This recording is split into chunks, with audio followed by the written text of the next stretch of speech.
Good evening. Welcome to the Professor Dor Show.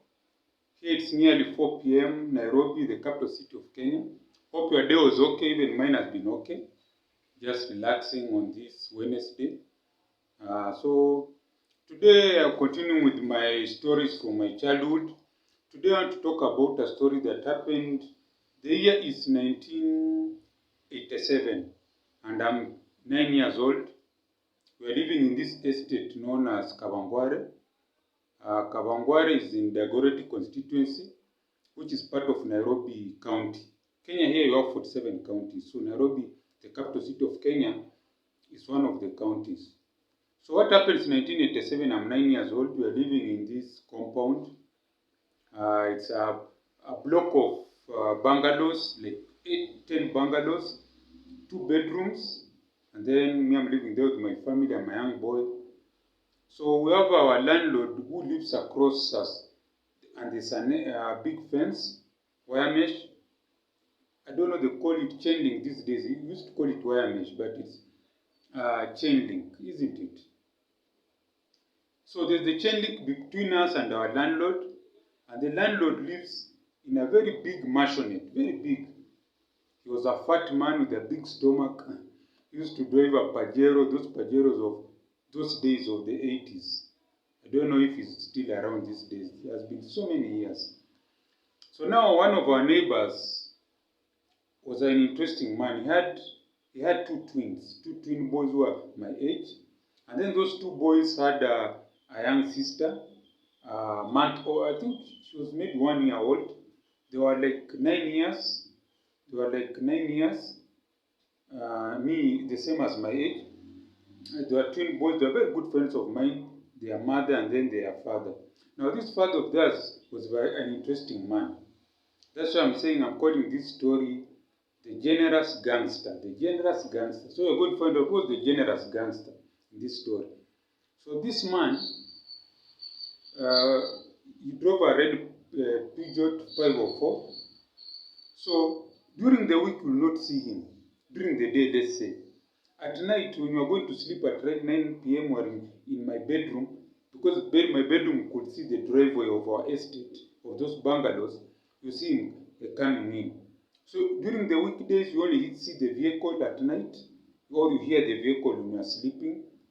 But daytime, you never see him. When you go to school, you come back, you won't see him. Just hear his vehicle at night. So the only time we saw this man it was during weekends, like on Sundays when we go to church and come back. We used to go to the same Sunday school with these two young boys, his young boys, who are my age mates. When we come, let me describe how the man looked. He was a man of medium height. He had a mustache, but he was a well-built man and very brown. And was not from Kenya, from a neighboring country, one of these neighboring countries. And even his kids were very brown like him. He had a mustache, average height, but well built, muscular. So, and he used to like to wear overalls. Every time you see him, when you come from church, he had an overall, or a big jacket, trench coat. So now, he comes, he gives us sweets. Every time we met, he'd meet me with his kids, he'd give us sweets, very nice sweets. So, every time I always saw him, I just knew this guy is going to give us sweets. That's why we called him the generous man. Sometimes he'd also give us biscuits. You know those things that kids like. Yeah. So now, fast forward, still in 1987, this man had a very interesting habit. He would beat up his wife, the mother of those two kids. In fact, the man's name was called, if I don't remember well, it was called Timothy. So Timothy, his name was Timothy, and then those two twins, I've forgotten their names, but I remember the name of that man. He had this bad habit of beating up the wife. We beat up her during the weekend, and then she would come and hide in our house, seek refuge. She would seek refuge, stay over the weekend, and go away. So me, I'm young, I'm wondering, why is this woman coming to hide in our house? Sometimes she comes with a swollen eye. So this man had that habit, beating up the wife. You know, now we are young, we don't know that that's gender-based violence. Okay, that passes. So life continues like that, until now. One Saturday morning, we're in our sitting room. Me and my parents were having our tea with my brothers and sisters. We're like 5 siblings. Me and my brother, 2 brothers, 2 sisters, we are taking our tea. Then we hear a big commotion outside. So my father goes to the sitting room curtain and looks out. Oh, then he says, oh, police are everywhere. Even as we ran to the curtains, we were checking windows, seeing police are moving all over. So they go to our neighbor's house. Now this man, Timothy, and his family, they used to live like at the corner. Our house used to be the first in the court. These are 10 houses. So they will go to the farthest house, the last house of theirs. They start knocking and saying, come out, calling his name. Mr. Timothy, come out, come out. The guy is not coming out. They start now banging the door. They want to break the door. So as we're still sitting here, we hear someone enter through the back door and come inside. So when we turn, we see it's Timothy. That Mr. Timothy. Hey, my father is like, why are the police looking for you? Then he's saying, oh, these are immigration officers. They're chasing me. What? So he sits down with us. Okay, our father sends us to the bedroom. So it's to remain talking with the guy. It doesn't even pass 10 minutes. That guy gets out of our house, runs out of the main gate, because we're seeing through our bedroom windows, and then we hear gunshots, heavy gunshots. Now we're wondering what's happening. Then police are rushing outside. The police were in our compound, are also rushing outside, so it's gunshots. Then now, people come, it's commotion, ambulance, blah, blah. But now as we are not allowed to get outside with our parents, they feel like to stay in the house. So them, they're the ones who go out, stay there for a long hours. Like it was in the morning. They stay there outside there like until midday. So they come out, then they say, okay, there's been an issue, shooting, a neighbor was shot. They don't tell us what happened to him, just say they were shot by police.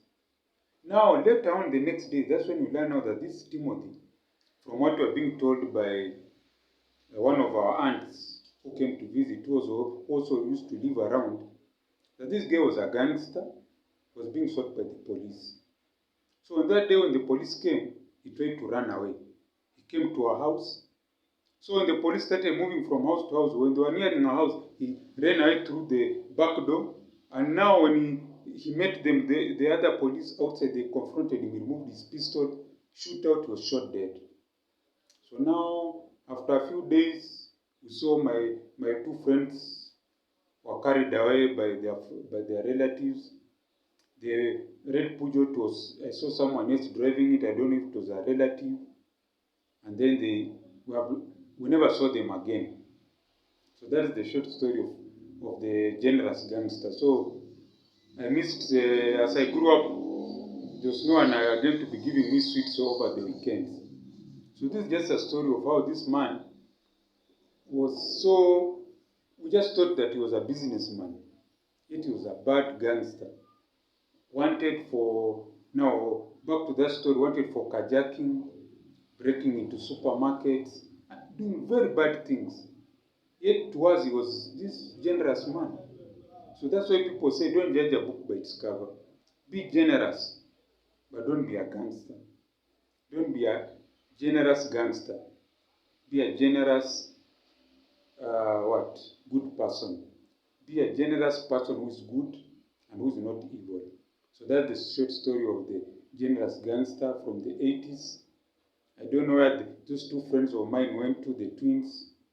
I think maybe they went back to their country. And the story of their father ended like that way. Because here in Kenya, we have a saying in Kiswahili, siku za mwezi ni 40. The days of a thief are 40 days. Meaning that soon or later, the hands of the law will always catch up if you are a gangster. So that's the story of the generous gangster. This is Professor Dwe. Thanks to listening to me. And they will say, Gwaheria Kwanana, Gwaheria Kwanana. Thank you. See you next time. And keep subscribing to my channel. Gwaheria Kwanana. Thank you.